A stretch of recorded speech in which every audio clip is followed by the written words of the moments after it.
Hey team, today we are getting into our second unit, which is going to be all about the 1990s. And we're going to start that unit by looking at this essential question, which was how was the 2000 election decided? A very controversial election in American politics, and we're going to jump right into it. So you're going to be following along with your notes. Everything you need here is on the slides, and so I would be writing that down as we go through it together. All right, so we're going to start with an overview. The 2000 election, we have two candidates. We have Republican here on the left, George W. Bush, versus the Democrat, Al Gore, pictured here on the right. And this election was very controversial because it took over a month to figure out who won this election. And it all came down to a single state, and that was Florida. And so during this election process, it was so close in the state of Florida that we were not sure who actually won the election. And I have to poke fun at Florida. I've got family who live in Florida, and this is true. If you've ever seen the meme, Florida man says or does, right? Google Florida man news in your birthday, you'll find some crazy story, right? Things that are very odd seem to happen in Florida, and these are just a couple of examples. So it's no surprise to me that Florida is the stage for this wild and wacky election of the 2000s. All right, so looking at the electoral map of the 2000 election, it comes down to Florida. Florida is the state that'll determine the election because only 537 votes separated George W. Bush and Al Gore. And the winner of that state would win the election. And so because it was so close, right, just 500 votes, it required a recount. It required the state to say, this is so close, we are going to hand count and look at every single ballot to make sure everyone's vote was counted. And that took over a month, right, about 5 weeks for that process to take place. So there was like a 5-week period where we did not know who was going to be president of the United States.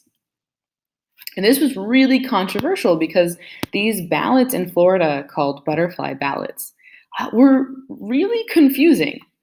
You can see here, you're punching in the candidate you want. And so what happened was there were people who voted accidentally for this man here, Pat Buchanan.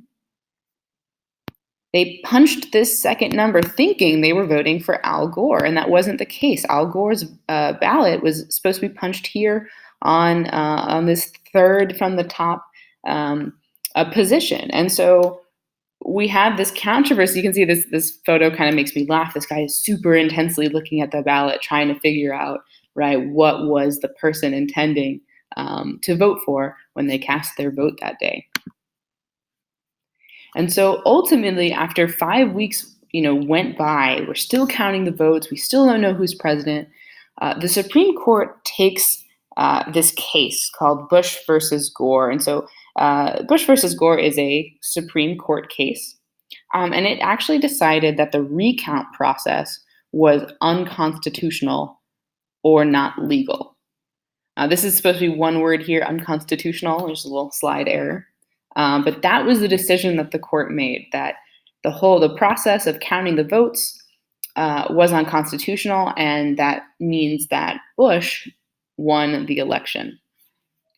He was originally declared the winner after a long night of not being really sure where it went, and Gore sued, right? Gore sued saying, hey, there's some ballots that were not counted. We need to count every single vote. The court said, no, actually, according to the law, Bush won Florida, so Bush won the presidency, and that is what happened.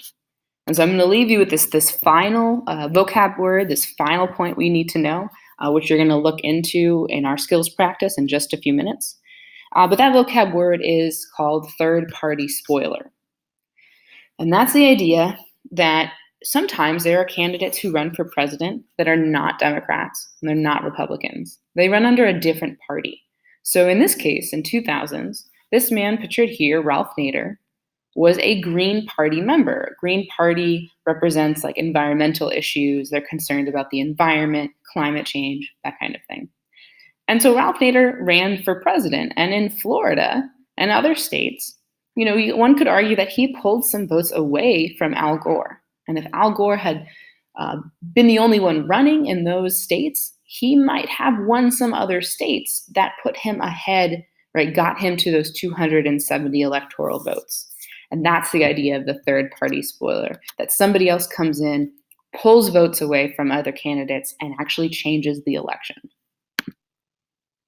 So we're going to wrap up with some key points, things that you absolutely should know about the 2000s election.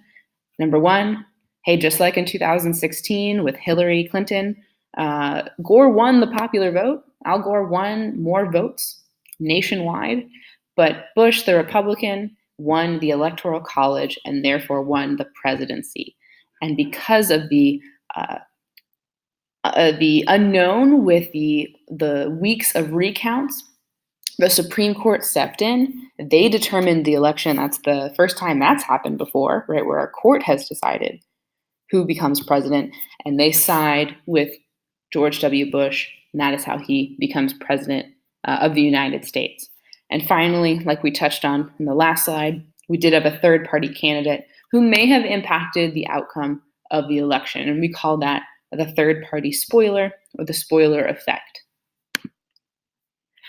All right, y'all, that's it for notes. What you're gonna do now, when you finish your notes, put those notes away for yourself in your binders so you can look and reflect on that closer to quiz time. And then go ahead and come see me for what you're gonna do next. It's gonna be a short reading, just a page, and an activity that goes with it called 9 Squares. All right, thanks for listening.